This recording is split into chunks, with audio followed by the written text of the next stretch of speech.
I am Hatan, and I greet you in the love and the light of the Infinite Creator. We are very pleased to be with you, and we greet each of you. We have a good contact tonight, and this makes it easier for us to share our thoughts with you. Your peoples, my friends, do not always have a good contact with us, or with any of those who attempt to help them to remember their true self. Why is it, my friends, that your peoples are often so unaware of the friends that they have? We have come from other worlds, shall we say, other dimensions. Any of your helpers are parts of your own real self, separated from you only by your limited consciousness, while within the physical illusion. Others of your helpers have been your teachers through past experiences on the soul level. You have teachers who are within the physical illusion, with you at this time, whose words you may read or hear, whose music you may hear, whose feelings you may come to understand on a conscious level. Within the illusion, all of these helpers, my friends, who people your world are inhabitants within the life of your true self, which you call the soul. And yet, how many of your peoples, my friends, think they are alone, and the world is a jungle and they must get by the best they can? With this kind of philosophy, my friends, every day is a difficult one. Every decision is a hard one, and all brothers and sisters are met with suspicion. Yet, my friends, you are truly very rich in friends. Most of them unseen. Most of them available only through meditation. Your own higher self is your greatest friend. Your own higher self retains the memory of all that you have learned, not only in this experience, but in that great sum of experience through which your true self has traveled on its path to where you are now. It has been written in your holy works that the Master known as Jesus came to declare the acceptable year of the Creator, the acceptable time for understanding of unity. At the beginning of your cycle, your people were unacceptable, for there was a great darkness, a great forgetting, for all the souls that had begun in this cycle at that time had to begin with total lack of memory, had to begin in the darkness of total illusion, to rediscover independently and of free will all of the truths of the Creator, all of the truths of love and brotherhood, all of those things that separate the consciousness awareness of the living soul from the instinctive rise of awareness of your animal life. And in the instinct to conscious awareness of truth, your peoples have labored long, for thousands of years, through many lives. You have worked to begin to express in a conscious manner your knowledge of unity. The Master known as Jesus came to declare that acceptable truth. He served as a perfect example, and those truths that have become more and more acceptable to individual souls as the cycle has progressed. That acceptable year, my friends, draws nigh and is upon you.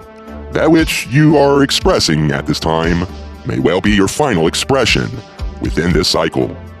It is time, as this instrument would say, to get it right. It is within the awareness of each of you within this group to understand the pressures of the one who desires to pass the test at the end of the school year. There is a studying, there is a caring, a desiring that one's level of understanding may be acceptable.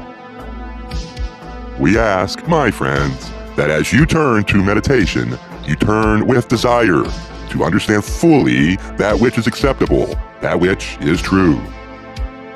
Many, many are the philosophies and the religions among your peoples that always, no matter what the disagreements and contradictions of what you may call dogma, always the ethical considerations remain constant. The ethics, that which is acceptable, do not seem to be in question, for action is the most expressive form of truth. Therefore, we ask you to meditate and seek that truth, and then go forth and enjoy. Allow that which is acceptable to the Creator to flow from you as you have received it in meditation.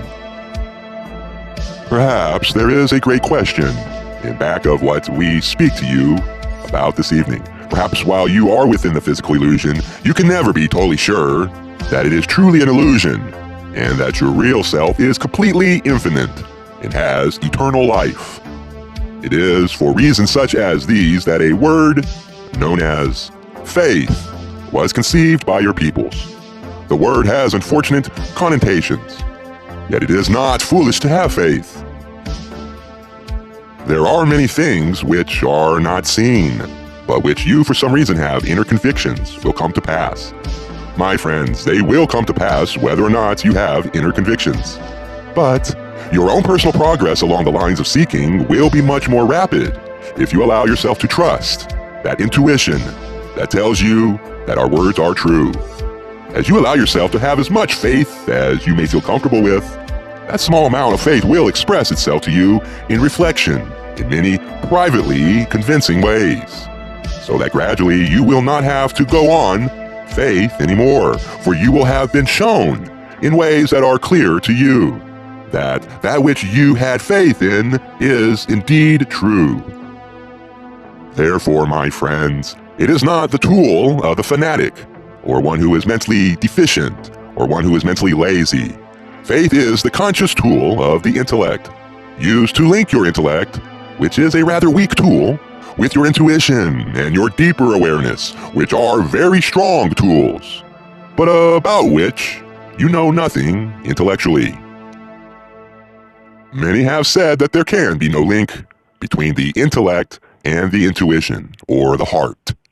But my friends, this is not so, for all people know those things about which one has faith. All people are aware that it is possible to believe in love, to believe in hope, to believe in giving and in healing.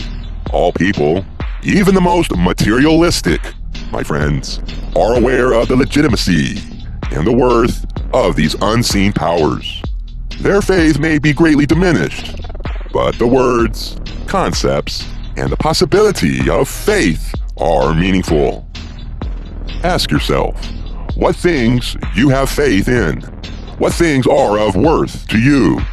And allow those things to expand as you bring them into your consciousness, intellectual awareness. First, through meditation, and then through the actions given to others. Enjoy. We are attempting the transformation of beings through these speeches.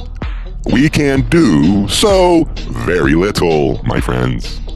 We can only urge you to meditate, possibly inspire you through our descriptions of those things of which we have the greatest faith, in which we feel the greatest belief, in our vibration. These are not inspiring words. These are the sober truths in our vibrations, my friends. They must come through the mists of the material illusion. They must be filtered through your words.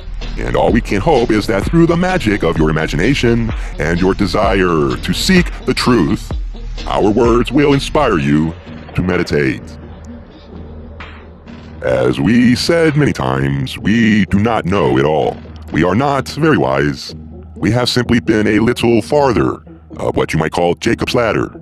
And we know that the journey is far, far more beautiful, more rewarding, and more deserving of faith than any possible journey to any possible place in space, in time, or in imagination.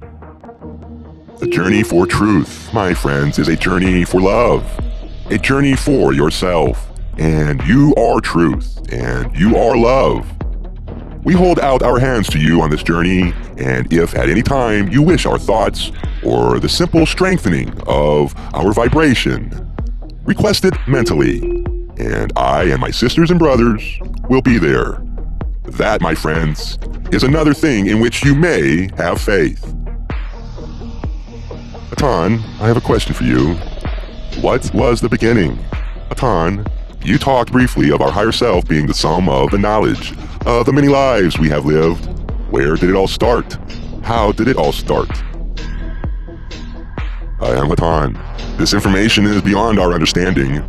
It is our intuitive feeling that the Creator has no beginning and no ending, has no limits of any kind. It is our intuitive understanding that the conscious universe, as we know it with its infinity of expressions, vibrations, times, spaces, dimensions, and thoughts, was an instantaneous expression of the Creator in a single vibration, which in your holy works has been called the Word. The Word, my friends, was love. There was one original vibration that expressed itself out of the infinite, out of the invisible. Love then formed gradually, step by step, all that the individual consciousnesses, which were expressed by love at that time, could begin to create. The universe has been peopled more and more by the individual imaginations and thoughts of all of those infinite beings that were created as part of the love vibration. Each of you, my friends, has dwelled since the beginning of time. Before the beginning of time, there was the Creator. It is our intuitive understanding that after the end of time, when all of the particles of infinite love have made the journey back to the Creator, there will still be the Creator. There is no beginning and there is no ending, but our universe is love.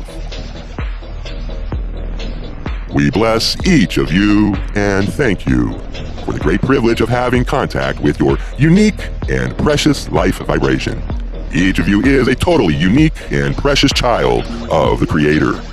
Wherever you are on your journey, my friends, we are all with you. We are all your sisters and brothers. I and my brothers and sisters leave you in the love and the light. That is all that there is. Adonai, my friends, Vasu Moragas.